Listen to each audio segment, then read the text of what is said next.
오늘은 무엇이 마땅할까라는 말씀을 잠깐 나누고자 합니다. 요즘 세상에서 되게 강조되는 것들이 좀 있는 것 같습니다. 각자 가지고 있는 영향들 아니면 실력들을 자꾸 강화해야 된다라는 것을 많이들 이야기합니다. 그래서 사람들은 다양하게 많은 도전들을 하고 소위 말해서 자기가 가지고 있는 것들에 대해서 다양성, 이 실력을 늘리기 위해서 많이들 노력을 합니다. 또 이 영향이든 아니면 능력이든 우리는 늘 그것을 얘기하면서 이것을 많이 얻으려고 하고 가지려고 합니다. 결국 이 능력이나 영향이라는 것은 뭘 말하냐면 사람이 가지고 있는 힘이다라고 이야기할 수 있습니다.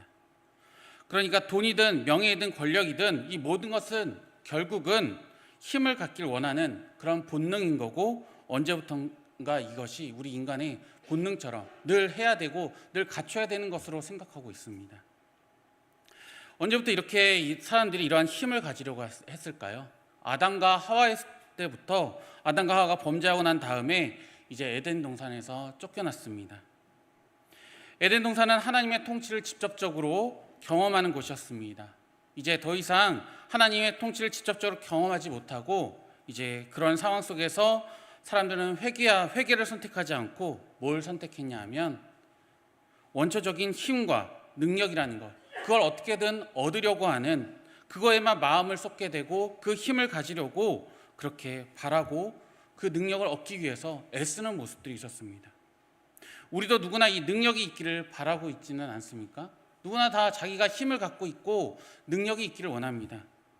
저도 똑같지 않겠습니까? 저도 이 부분에 대해서는 설교에 대한 능력이 있기를 원하고, 교육에 대한 능력이 있기를 원하고, 경제적인 능력도 있기를 바라는 것이 마찬가지 아니겠습니까?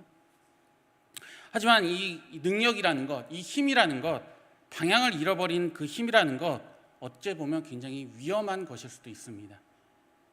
힘이든 속도이든 능력이든 돈이든 지식이든 권력이든 방향을 잃어버리게 된다면 그것은 아주 위험한 것이 될 것입니다. 우리 한국교회가 오랫동안 무엇을 강조했을까요? 하나님의 능력이라는 것을, 이 하나님의 능력을 받기를 굉장히 강조하고 원하고 갈급해했습니다. 그리고 이제 하나님의 능력을 통해 우리는 뭘 드러내길 바랄까요? 힘을 드러내길 바랄 것입니다. 이 하나님의 힘, 하나님의 역사는 분명 힘이 있습니다. 하나님의 역사에는 분명히 능력이 있습니다. 그런데 중요한 것이 있다는 것을 우리는 기억해야 합니다. 이 사도행전 2장에서도 사도행전 2장에 보면 성령의 인재를 경험한 모습들이 나오고 있는데요.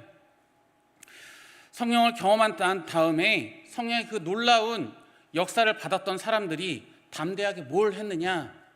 우리 이것을 살펴보아야 할 것입니다. 그들은 예수가 그리스도였다는 사실을 전했습니다. 이 당시 금기어 중에 하나가 어찌 보면 예수님이라는 이 단어였을 것입니다. 십자가에 못 박혀 죽고 사람들이 말하기를 저주 가운데 죽었다라고 말을 했습니다.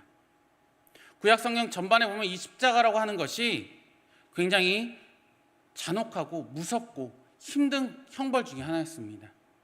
그냥 십자가라고 하면 죽음과 결부시키는 그런 시대였습니다. 자랑이 아니라 저주였던 시대였습니다. 신이 내린 가장 큰 재앙적 죽음이 뭐냐면 질병이 걸리는 것이 아니라, 어떠한 형벌을 받는 것이 아니라 십자가에서 죽는 것이었습니다. 하나님이신 그분이 이 땅에 오셔서 가장 저주스러운 그 십자가 앞에 죽음을 감당하셨던 것입니다.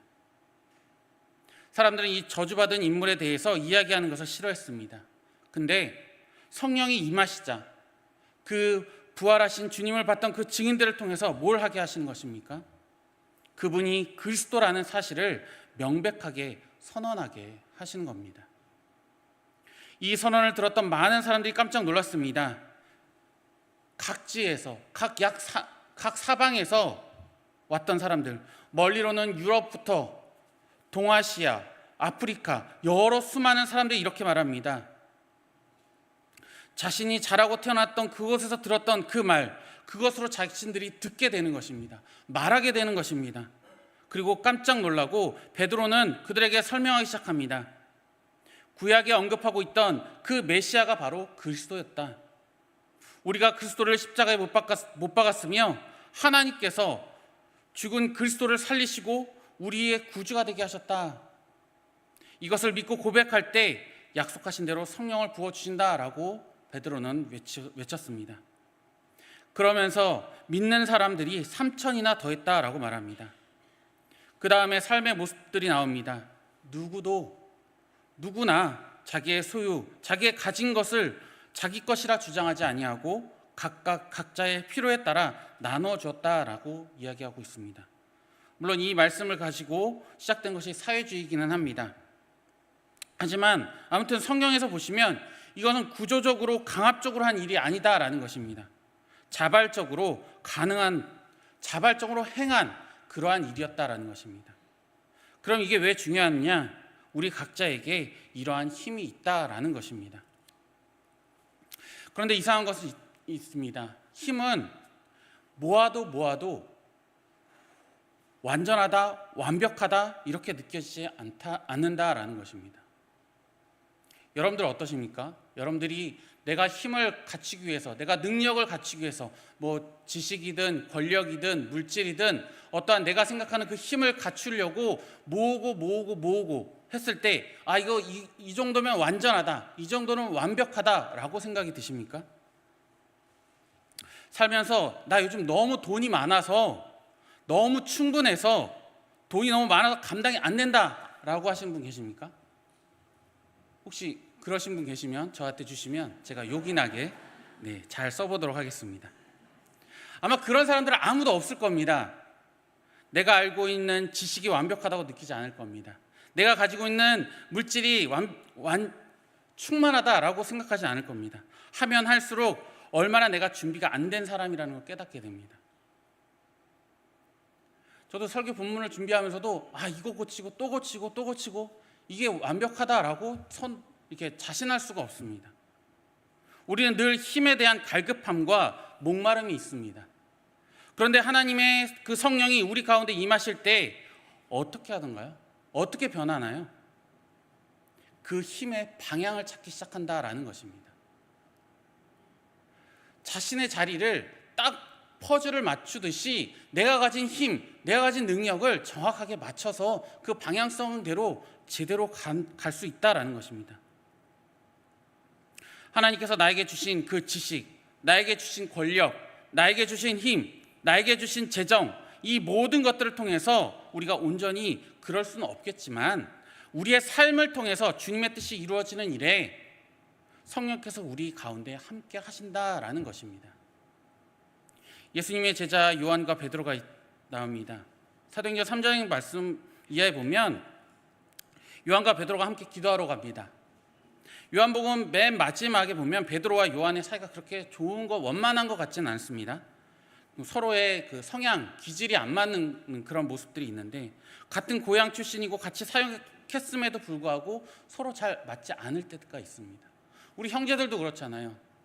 맞는 듯 하면서도 안 맞죠. 저도 형이 있는데 형하고 잘 안 맞습니다. 같은 배 속에서 태어난 형제도 잘 안 맞을 때가 있잖아요. 요한복음을 보면 요한은 스스로 이렇게 이야기합니다. 예수의 사랑하는 자라라고 자신을 얘기합니다. 자신이 예수님을 사랑하는 자래요. 예수님이 자신을 사랑하신대요. 그런데 그럼 다른 제자들은 어떻다라는 겁니까? 자신을 드러내고 있지만 다른 제자들은요?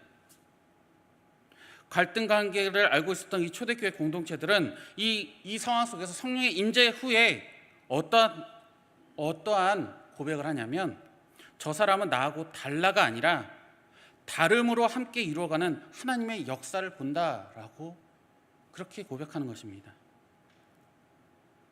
이럴 수 있습니다. 아이고 저 목사님 저거는 참 잘하는데 이건 참 약하고 못해. 저 집사님 이건 참 못하네. 그럼 여러분들이 도와주시면 됩니다. 부족한 부분은 그냥 우리가 도와주면 돼요. 말만 한다고 변합니까? 너 이거 못했어, 너 이거 잘해야 돼, 이렇게 말한다고 변합니까? 안 변해요. 저만의 모습이 있는 거고 여러분들 각자의 모습이 있습니다. 그 각자가 함께 모여 마음이 하나 되게 만들어가는 것이 하나님께서 기뻐하시는 것입니다. 예수님의 제자들, 12명의 제자들도 각각의 모습과 각각의 성향과 기질이 다 다릅니다. 하지만 그들이 모여 하나님의 복음 앞에 섰을 때 성령으로 변화되어서 그들이 감당한 일들을 우리는 알고 있습니다. 나를 향해 손가락질하는 그러한 사람들을 통해서 하나님의 온전하심이라는 것을 경험할 수 있다라는 것입니다. 그리고 하나님의 균형을 경험한다라는 것입니다.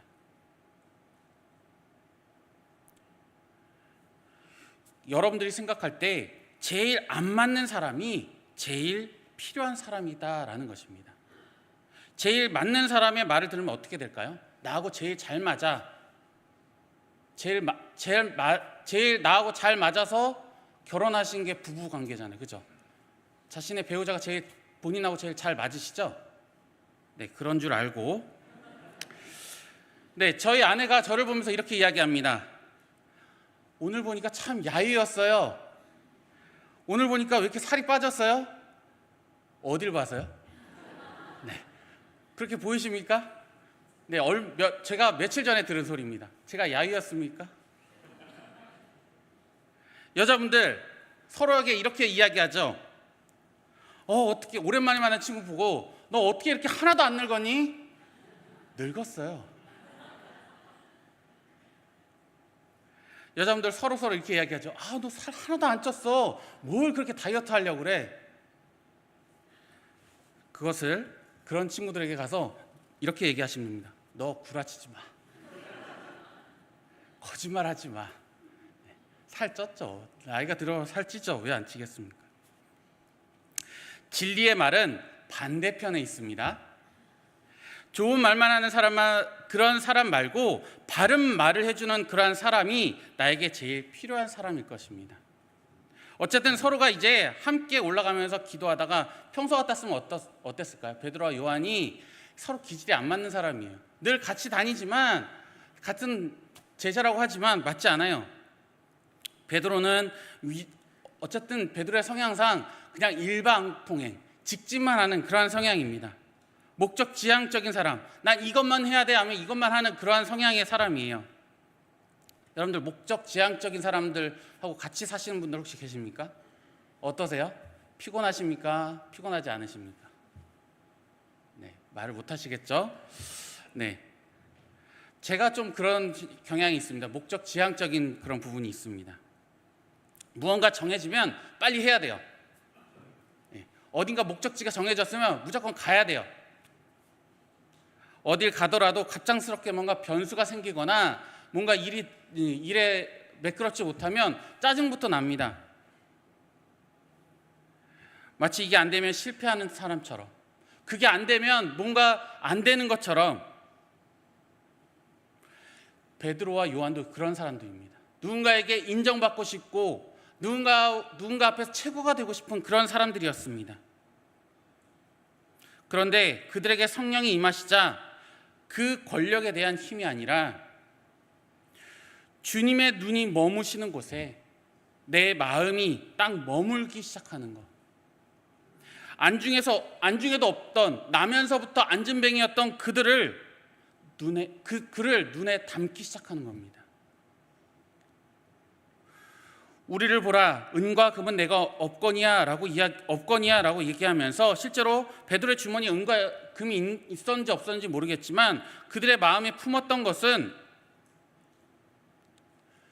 눈앞에 놓여져 있는, 눈앞에 보여지고 있는 그 안진뱅이를 바라보기 시작했다는 겁니다. 기독교의 핵심이 뭔지 아십니까? 영원한 것을 추구하는 겁니다. 영원한 가치. 그러니까 여러분들이 보실 땐 이거가 영원하다 싶으면 목숨을 걸고 매달려야 합니다. 그런 게 아니라면 너무 힘쓰지 마세요. 내 삶의 진짜 영원한 가치가 무엇인가? 교회에서 딴 건 몰라도 흔들리지 말아야 될 것이 하나 있다면 그것에 진짜 목숨을 걸 수 있어야 됩니다. 그것이 무엇입니까? 바로 예수 그리스도이십니다. 교회 커튼이 무슨 색깔로 할까? 교회 벽면은 어떻게 모양을 갖출까? 이런 거에 너무 신경 쓸 필요가 없습니다. 여러분들 지금 앉아 계신 의자요, 이거 고를 때 굉장히 시간 오래 걸렸습니다. 저희 앞에 앉아 계신 경감업 장로님하고 제가 경기도 오산 가서 직접 나무 재질은 어떤지, 의자 모양은 어떤지, 색깔은 어떤지, 레자의 형태는 어떻고 거기에 들어가는 건 어떤 재질이 들어가는지까지 다 살펴보고요. 그리고 와서 결정한 것도 아니에요. 그리고 나서 또 장로님께서 직접 포토샵 안 되는 그 포토샵을 만들어 오셔가지고 권사님 집사님들한테 투표를 했어요. 색깔을 몇 개 이렇게 만들어 오셔서 디자인 딱 해가지고 이 색깔이 좋으세요? 투표를 하셔가지고 그래서 만들어진 겁니다. 그런데 앉아 보시니까 몇 날 며칠을 걸려서 이렇게 디자인하고 계획해서 이렇게 만들어진 이거 앉아 보니까 의자가 보입니까? 안 보입니까? 시간이 지나면 안 보여요. 이 의자 보이는 사람 저하고 장로님밖에 없을 겁니다. 만들고 노력한 사람 눈에야 보이지만 여러분들 중에 이 의자 디자인 때문에, 의자의 상태 때문에, 의자의 색깔 때문에 교회를 결정하신 분 계십니까? 없어요. 제가 최근에 신축한 교회를 한번 다녀올 기회가 있었는데요, 그 교회보다 우리 교회 의자가 좋더라고요. 마감도 깔끔하고 쿠션 상태도 좋고, 일단 착 앉으면 잠이 솔솔 옵니다. 좋아했다가도 익숙해지기만 하면 어쨌든 살아가게 됩니다. 어떠십니까? 옆에서 같이 사시는 분들 처음에 어떠셨습니까? 너무 사랑스럽고 너무 애틋하고 너무 좋으셨죠? 지금도 어떠십니까? 지금도 좋으십니까? 자꾸 보니까 이상하죠? 이상하면서도 왠지 익숙해지시죠? 아직도 신혼의 모습을 원하십니까? 신혼의 그 불타오르던 그 모습들을 원하십니까? 그냥 지금 그냥 사는 겁니다. 그게 중요한 게 아니니까요. 우리가 살아가는 이유가 그게 중요한 게 아니니까요. 사람들에게 안진뱅이가 나사렛 예수의 이름으로 일어나 걸어라 능력을 보여준 것, 이것이 중요한 것이 아니라, 그가 앉아있던 그 평생 앉아있던 그가 일어난 것이 중요한 것이 아니라 하나님의 방향성을 보여주었다라는 것이 중요합니다. 그 방향성이 뭐냐고요? 예수님을 믿고 일어나라, 예수님을 믿고 나아가라, 예수 그리스도를 믿고 살아가라. 우리는 자꾸 능력 하는데 하나님의 능력보다 더 중요한 것이 있습니다. 하나님의 능력은 어디로 향하는가입니다. 성경은 안진뱅이에 대한 이야기를 하고 있지만 지금으로 말하면 별 볼 일 없는 그런 뉴스거리나 마찬가지입니다. 사람들이 별로 신경 쓰지 않는, 존재가 없는 그런 인물이었습니다. 하나님의 역사는 어디에서 쓰여졌습니까? 가장 낮은 곳에 있는 사람들을 향해서 있었다라는 것, 이것이 포커스고 이것이 중요한 겁니다. 하나님의 역사, 하나님의 능력, 하나님의 힘이 어디에 쓰였느냐? 사람들은 깜짝 놀랍니다. 사도행전 3장 10절 말씀입니다. 그가 본래 성전 미문에 앉아 구걸하던 사람인 줄 알고 그에게 일어난 일로 인하여 심히 놀랍게 여기며 놀라니라. 사람들은 굉장히 충격 속에 빠집니다. 어떻게 이런 일이 일어났지? 사람들이 늘 안진뱅이가 그곳에 있던 것을 본 사람들도 있었을 것이고 수년을 거기에 앉아 있었을 테니까 그 사실을 웬만한 사람들이 다 알고 있었을 거 아니에요. 많은 사람들이 놀란 사람입니다. 그런데 그가 그 자리를 털고 일어나 기뻐 뛰며 찬양하는 그 모습을 보니 많은 사람들이 놀랐다라고 이야기합니다. 그런데 이 변화된 모습을 보며 놀란 그 사람들을 향해 베드로가 뭐라고 말씀할까요? 사도행전 3장 12절부터 15절 말씀입니다. 함께 읽도록 하겠습니다. 사도행전 3장 12절에서 15절 말씀입니다. 12절 시작. 베드로가 이것을 보고 백성에게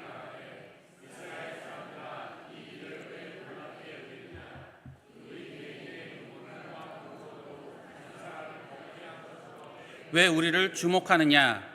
아브라함과 이삭과 야곱의 하나님 곧 우리 조상의 하나님이 그의 종 예수를 영화롭게 하셨느니라. 너희가 그를 넘겨주고 빌라도가 놓아주기로 결의한 것을 너희가 그 앞에서 거부하였으니 너희가 거룩하고 의로운 일을 거부하고 도리어 살인한 사람을 놓아주기를 구하여 생명의 주를 죽였도다. 그러나 하나님이 죽은 자 가운데서 그를 살리셨으니 우리가 이 일의 증인이라. 아멘. 베드로의 고백은 이겁니다. 사람들은 지금 현재 안진뱅이가 너무 기뻐하니까 사람들한테 막 외쳤을 것입니다. 이 두 분이 저를 이렇게 했습니다. 이 두 분들 때문에 제가 일어날 수 있었습니다. 막 소리 지르고 그러니까 베드로가 뭐라고 얘기하냐면, 왜 우리의 경건과 권능으로 이 같은 일이 일어났을 것이라고 생각하느냐라고 얘기합니다. 반문하는 거예요. 그러면서 자신들이 드러나기보단 예수 그리스도를 드러내는 겁니다. 너희들이 죽인 예수 그리스도를 통해서 이 일이 일어나는 것이다. 하나님의 능력, 하나님의 역사로 이 일이 일어난 것이다. 자신이 드러나기보단 예수 그리스도를, 하나님을 드러내고 있습니다. 성경에 말하고 있는 역사, 하나님의 역사는 지금 여러분들의 인생을 통해 흘러가기를 원하신다라는 것입니다. 하나님의 능력이 흘러가기를 원하고 계시는 것입니다. 무엇을 통해서요? 하나님의 방향성을 따라서.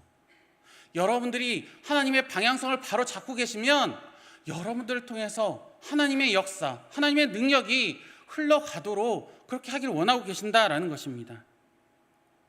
내 능력을 통해서 내가 높아지는 것이 아니라, 내 능력, 내 힘으로 무엇인가 해냈다라는 것이 아니라, 하나님이 어떤 분이신지, 우리의 인생이 주님, 그 하나님의 캠퍼스가 되기를, 하나님의 그 모습이 내 인생을 통해서 드러나기를 원하고 계시는 것입니다. 하나님의 능력을 드러내기를 지금 준비하고 있는 것입니다. 하나님께서 우리에게 말씀하십니다. 너 준비됐니? 우리에게 얘기하시는 거예요. 너 준비됐니? 나의 이 모습을, 나의 역사를, 나의 능력을, 나의 힘을 너를 통해 드러낼 준비됐니? 하나님의 경건, 사람들은 놀랐지만 정작 베드로와 요한은 놀라지 않았습니다. 하나님의 성령을 경험한 사람들, 하나님이 나와 함께하는 것을 경험한 사람들은 주님의 능력이 그러한 것이고, 당연히 그렇게 하나님의 역사가 일어난다는 것을 인정한 것이고, 역사는 땅끝까지 미칠 것을 알고 있는 그 증인의 삶, 증인된 삶을 그렇게 선포하고 있는 것입니다. 베드로는 주님의 능력이 임할 때 그 주체가 누구인지 분명하게 고백하고 있습니다. 사랑하는 성도 여러분, 여러분들이나 저에게 주어진 능력들이 있습니다. 각자의 모습들 속에서 하나님께서 부어주신 능력이 있습니다. 그리고 하나님의 그 능력, 하나님의 역사는 지금도 흐르기를 원하고 계십니다. 누구를 통해서요? 주를 나의 주라고 고백하는 우리 인격을 통해서, 우리의 삶을 통해서 하나님께서 그와 같은 그 일들을 행하시기를 원하고 계신다라는 것입니다.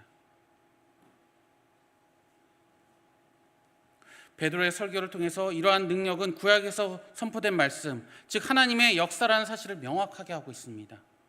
구약 39권의 내용을 간단하게 얘기하면, 인간은 범죄했고 실패했고 타락했지만 메시아가 오실 것이다. 그러나 그것은 인간의 눈으로 볼 때는 왕의 모습으로, 대단한 권력자의 모습이 아니라 하나님의 어린 양의 모습으로 이 땅에 오실 것이고, 저주스러운 그 십자가에 못 박혀 죽으시고 부활하실 사건에 대해서 이야기하고 있습니다. 우리가 그 사실을 그 시대의 모든 백성들이, 그 시대에 사는 모든 사람들이 몰랐던 사실이 아닙니다. 그런데 그들은 받아들이지 않았을 뿐입니다. 왜 그랬을까요? 내 기준에 합당하지 않기 때문에. 분명 눈앞에 예수 그리스도가 계셨는데도 불구하고 내 기준에 합당하지 않아서 그것을 인정하지 않았을 뿐입니다. 여러분, 하나님의 뜻이 처음에 내 마음에 쏙 들지 않을 때도 있을 겁니다. 아, 하나님, 내가 이런 길을 가야 된다고요? 이러한 방향 속으로 살아가야 된다고요? 인정되지 않을 때도 있죠. 만약 하나님께서 미리 좀 알려주시면 얼마나 좋았을까요? 내가 몇 월 며칠 언제 너한테 이러한 사명, 이러한 일을 맡길 텐데, 이러한 사람을 만나게 할 텐데 너 준비하고 있어라. 이러면 얼마나 좋을까요? 그러면 결혼하지 않았겠죠? 그러면 자식이 나오려다가도 하나님, 이 아이는 좀 아닌 것 같아요. 이 아이 말고 다른 아이로 좀 바꿔주세요. 가끔씩 그런 마음이 듭니다. 네, 하나님의 뜻 앞에서 우리는 순복할 자세가 안 돼 있다라는 겁니다. 하나님이 분명 말씀하고 있는데 내가 순종할 준비가 안 되어 있습니다. 저도 똑같습니다. 제가 죄송하지만 목회자의 길이 이럴 줄 알았으면 목사가 됐겠습니까?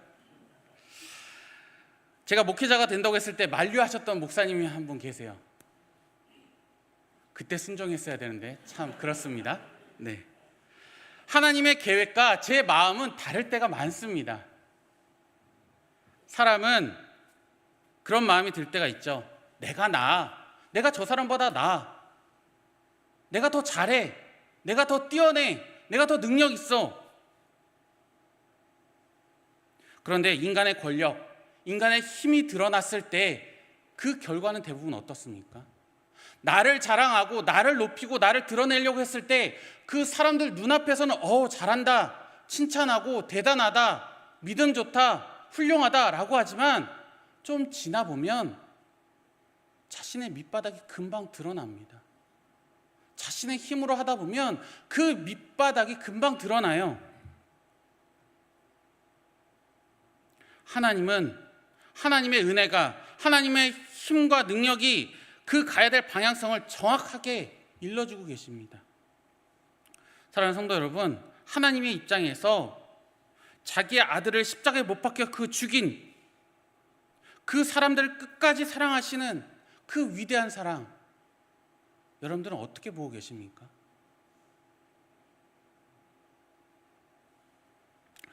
베드로와 요한이 나중에 어느 자리에 서게 됩니까? 제사장들과 종교 지도자들이 그들을 투옥시키려고 합니다. 감옥에 가두려고 하는 그 내용이 나오는데요. 그런데 여러분, 베드로와 요한이 섰던 그 자리, 어떤 자리였을까요? 얼마 전에 예수님이 서셨던 그 자리입니다.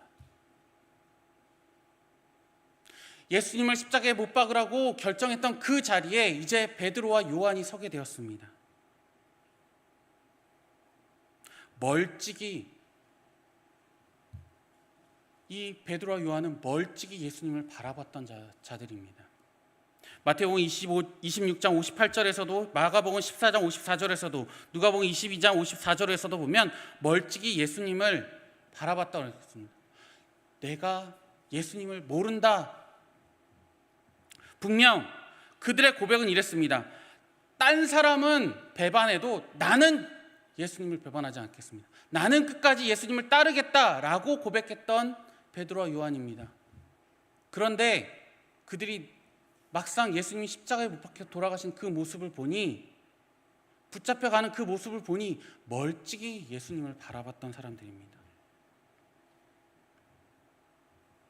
너랑 예수님 같이 있었지? 라고 했을 때 난 모릅니다. 거부했던 사람들입니다. 그런 자리에 있던 사람들이 이제 이렇게 고백하는 겁니다. 내가 이 일의 증인입니다.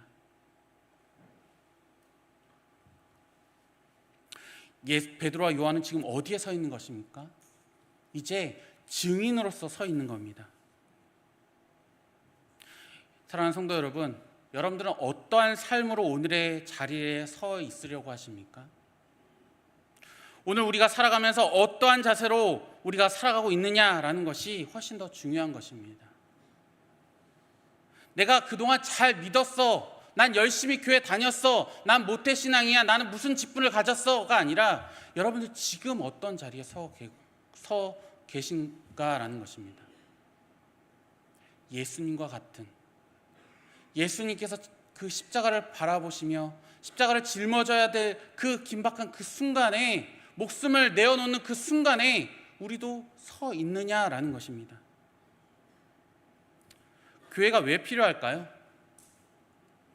주님의 뜻이 흘러가서 말 그대로 위로가 되고 격려가 되고 소망이 되고, 맞아, 저 사람들이 있어서 진짜 예수 믿는 사람들이 있어서 세상이 달라지는 거야.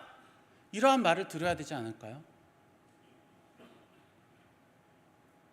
세상에서는 예수쟁이다, 기독교를 비판한다, 교회를 비판하고 기독교인을 비판합니다. 교회를 비판하고 헐뜯습니다. 하지만 그 헐뜯는 사람들의 내면 속에도, 그들의 마음에도 교회를 향한 기대가 있어요. 교회는 저러면 안 되지. 기독교인은, 그리스도인은 이 정도까지는 살아야지라는 그 기대감이 있다라는 거예요. 그 삶을 초대교회는 가진 것은 없었지만, 예배당이 있었던 것도 아니고 조직이 있었던 것도 아니고 권력이 있었던 것도 아니지만, 늘 죽음 앞에 그 당시에 많은 사람들이 예수 그리스도를 믿는다 그러면 핍박하고 조롱하고 헐뜯고 불이익을 줬던 그 순간에도, 그 상황 속에서도 믿음의 고백을 통해서 사람들에게 믿음을 주고 기대를 주었다라는 것입니다. 이 시대를 사는 우리는 어떻게 살아가야 될까요? 좀 더 쉽게, 좀 더 편하게 우리가 뭘 만들어 가자가 아니라, 우리가 교회됨을 통해서 하나님이 원하시는 것이 무엇인지, 기도할수록 하나님의 뜻이 어디에 있는지, 하나님의 방향이 우리의 방향이 될 수 있도록 그렇게 해야 한다는 것입니다. 우리 믿음의 사람들은 어떻게 살아가야 할까요? 하나님이 지으신 대로 회복되어야 되고, 하나님의 뜻대로 우리의 일상이 그렇게 살아가야 되는 것이고, 우리의 삶의 곳곳에서 하나님의 영광이 드러나는 것이 지금 우리의 모습이어야 되지 않을까요? 오늘 내가 뭘 믿고 살아가느냐가 중요한 것입니다. 교회 다닌다가 아니라, 난 교회 다녀, 이게 아니라, 저는 예수님을 믿습니다, 주님의 증인으로 살기를 원합니다, 이러한 고백이 있어야 될 줄 믿습니다. 세상의 것은 쥐어도 밑빠진 독에 물 붓기처럼 채워지지 않습니다. 늘 부족함을 느끼고, 그런데 놀랍게도 주님께서 원하시는 삶을 한번 살아보면 말로 형용할 수 없는 기쁨과 평안이 우리 안에 있을 줄 믿습니다. 내가 무엇을 해야 하고 내가 무엇을 이루어야 되는 것이 아니라, 내가 하나님을 주인으로 섬기는 것, 내 일생에 벌어지는 모든 일들이 하나님이 이끌어 가심을 믿고 그것을 느끼며 살아가는 것, 하나님의 행하심을 내가 전폭적으로 신뢰하고 하나님의 말씀, 하나님의 임재를 믿는 것, 이것이 우리가 해야 될 일이 아닐까요? 혹시 문제 앞에 서 계십니까? 조금 더 해보면 그 문제가 해결될 것 같으십니까? 더욱더 노력하면 그 문제가 해결될 것 같다라고 하지 마시고요, 완전히 무장해제하시고 백지차처럼 그냥 하나님 앞에 기도함으로 나아갔으면 좋겠습니다. 하나님의 긍휼을 구하고 하나님의 주인 되심을 신뢰하며, 하나님을 신뢰하며 기도하며 나아가는 것,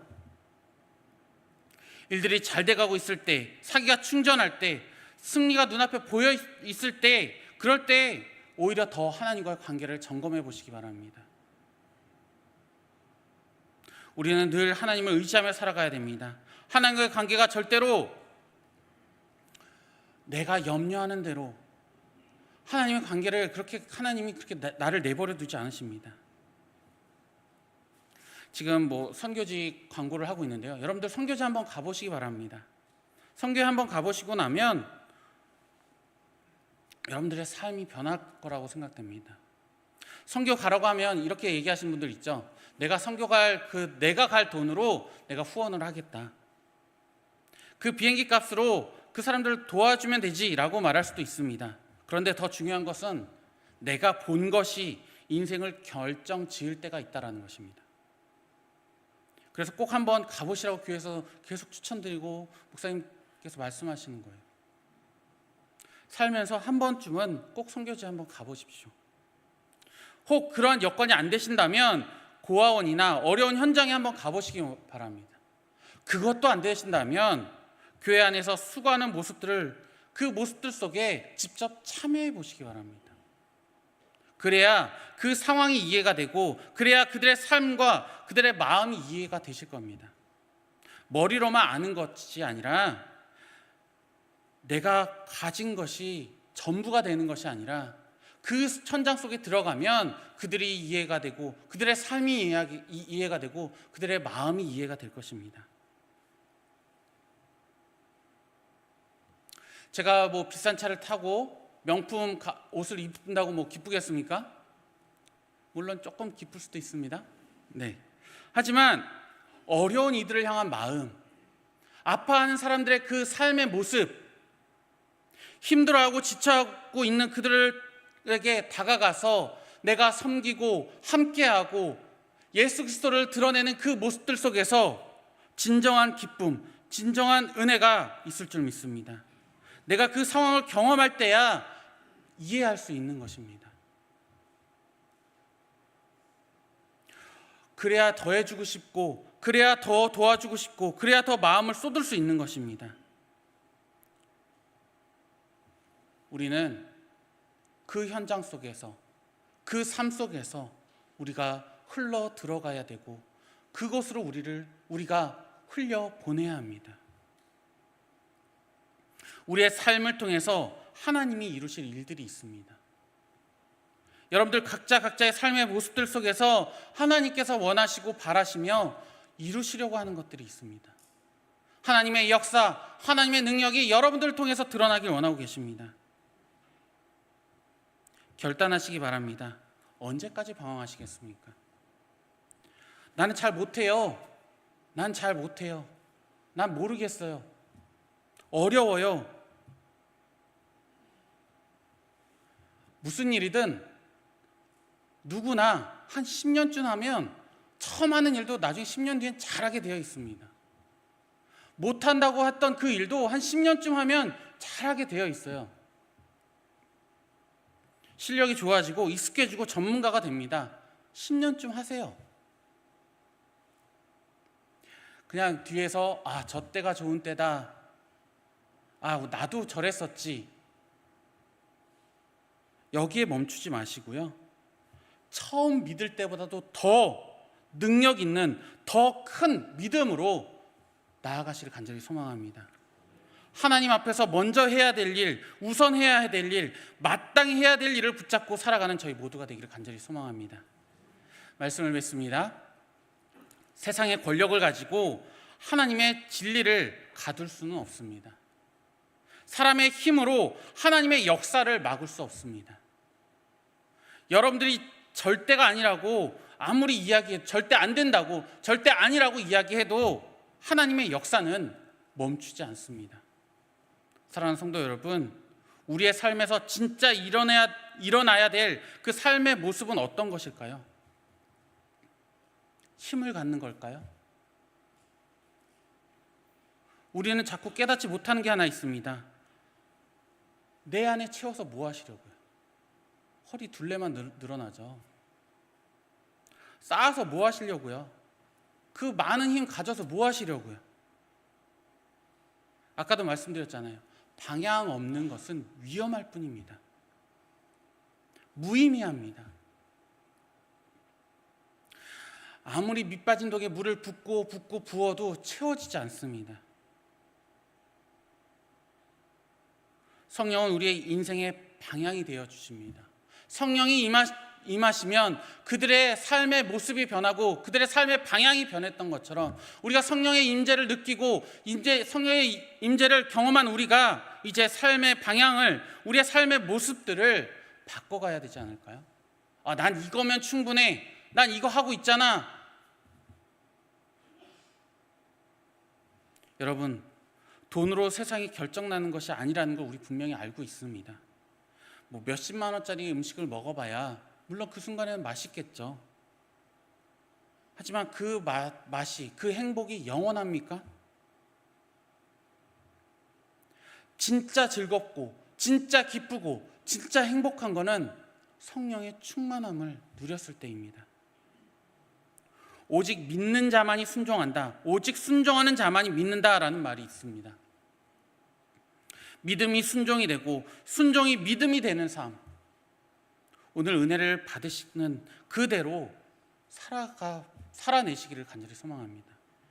내가 받은 은혜대로 살아가시기를 부탁드립니다. 한번 실천해 보시기 바랍니다. 좀 더 연약한 분들이 있다면 돌보시고 우리의 마음을 다해 보시기 바랍니다. 여러분들이 힘들었기 때문에 우리 주일학교가 그만큼 클 수 있었습니다. 우리 교사들이 수고했기 때문에, 교사들의 헌신이 있었기 때문에 주일학교가 지금 성장하고 그 주일학교가 유지되고 있는 겁니다. 여기 계신 우리 성도님들이 수고하고 헌신하고 갈고 닦았기 때문에 지금 우리 교회가 있는 겁니다. 이렇게 교회가 성장하는 것, 이 자리까지 올 수 있었던 것, 우리 모두가 있었기 때문입니다. 우리는 동역자입니다. 너만 잘해, 너나 똑바로 해, 이게 아니라 우리는 동역자입니다. 즐거이 모든 것을 감당하고 함께 나눠지고 함께 힘을 합쳐 나아가는 것입니다. 어려워도 힘들어도 함께 넉넉히 함께 힘을 합쳐 감당하는 것입니다. 함께 예수 그리스도를 드러내는 그러한 삶, 그러한 모습이 있어야 되는 것입니다. 우리 어떻게라도 한번 해봅시다. 이렇게 하면서 서로 격려하고 서로 축복하고 서로 함께하는 그러한 교회가 되기를 간절히 소망합니다. 여러분 살면서 하나님의 역사라는 거, 하나님의 역사 참 다양한 모습으로 드러날 수 있습니다. 오늘 여러분들에게 일어난 그 모든 일들이 주의 이름을 믿으시기 바랍니다. 주님께서 역사하시는 이름을 믿으시기 바랍니다. 하나님께서 역사하실 겁니다. 내가 믿고 순종하며 행하는 그 모든 발걸음에 하나님께서 역사할 줄 믿습니다. 우리 평생 해야 될 거 하나가 있다면 하나님을 영원히 예배하는 것입니다. 우리의 삶에 어떠한 길을 간다 할지라도, 때로는 좁은 길이고 때로는 가시밭길이고 때로는 음침한 골짜기를 지난다 할지라도 우리와 함께 하실 그 하나님을 예배하는 참된 예배자의 삶의 모습, 그것이 우리에게 있기를 간절히 소망합니다. 저희는 오늘도 주님 앞에 서 있습니다. 내일도 주님 앞에 서게 됩니다. 우리의 영혼이 늘 주님을 기다리는 그 모습으로 살기를 원합니다. 늘 내가 주님 앞에 있다라는 그런 마음으로 살아내기를 원합니다. 세상의 것은 내려놓고 주의 약속을 믿고 살아가는 저와 여러분들 되기 간절히 소망합니다. 이 시간 결단하며 나아갔으면 좋겠습니다. 이제 어떻게 살아가야 될지, 내가 앞으로 나의 삶의 방향성을 어떻게 잡아야 될지 다시 한번 결단하고 결심했으면 좋겠습니다. 주의 진리와 주의 말씀 앞에 순종하며 살기를 소망합니다. 무엇인가 거머쥐려고 애쓰는 모습이 아니라, 오전에도 담임 목사님 말씀하셨잖아요. 두 손에 거머쥐다가는, 두 손에 거머쥐고 있는 그 모습으로는 다른 모습을 얻어낼 수는 없습니다.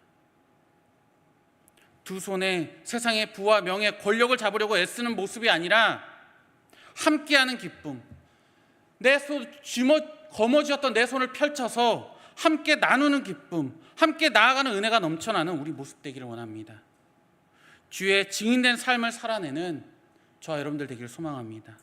우리 교회가 정말 예수님을 닮아가는, 예수님을 닮은 교회가 되기를 원합니다. 누구나 다 교회 안에 찾아왔을 때, 이 교회는 정말 예수님을 닮은 교회구나. 우리 모두가 예수님을 믿는 사람들로서 세워지고 귀하게 사용되기를 원합니다. 성도 한 분 한 분을 바라볼 때, 정말 저분은 예수님을 닮은 사람이구나. 예수님을 드러내는 사람이구나. 우리에게 무엇이 마땅할까요? 내가 가진 힘이, 내가 가진 능력이나 지식이나 권력이 아니라 하나님의 말씀을 순종하는 모습이, 하나님을 예배하는 모습이, 그것이 마땅하다는 것, 다시 한번 가슴에 새기고 주의 자녀다운 모습으로 살아가는 저희 모두가 되기를 간절히 소망합니다. 저희는요 동역자입니다. 우리의 삶을 통해 예수 그리스도를 드러내는 사람입니다. 우리 교회 모든 성도님들이 서로가 서로를 향해 눈물을 닦아주고 서로의 기쁨이 되고 즐거움이 되고 감격과 감동의 은혜를 흘려보내는 그러한 삶을 살아내는 저 여러분들 되기를 간절히 소망합니다. 기도하겠습니다. 전능하시고 거룩하신 하나님 아버지, 감사합니다. 우리는 동역자입니다. 하나님의 능력으로 살아가는 성도 되게 하여 주시옵소서. 하나님을 신뢰하고 순종하는 삶을 살아가게 하여 주시옵소서. 나를 통해 하나님의 역사가 드러나고 내가 먼저 하나님의 역사에 참여하며 나아갈 수 있도록 인도하여 주시옵소서. 내가 먼저 주의 증인된 삶을 살게 하여 주시옵소서. 내가 감당해야 될 것, 내가 마땅히 해야 될 것이 무엇인지 깨닫게 하시고 하나님의 뜻에 순종하며 나아갈 수 있도록 인도하여 주시옵소서. 우리 각자의 할 일이 있음을 압니다. 결단하고 방향을 바로 정해서 나아갈 수 있는 용기와 회복을 주시옵소서. 처음 믿을 때보다도 더 큰 믿음으로, 더 큰 능력으로 행하는 삶이 되게 하여 주시옵소서. 감격과 감동과 은혜를 흘려보내는 그러한 삶을 살아내게 하여 주옵소서. 예수 그리스도를 드러내는 그러한 삶을 살아내게 하여 주옵소서. 감사드리며 예수 그리스도의 이름으로 기도드립니다. 아멘.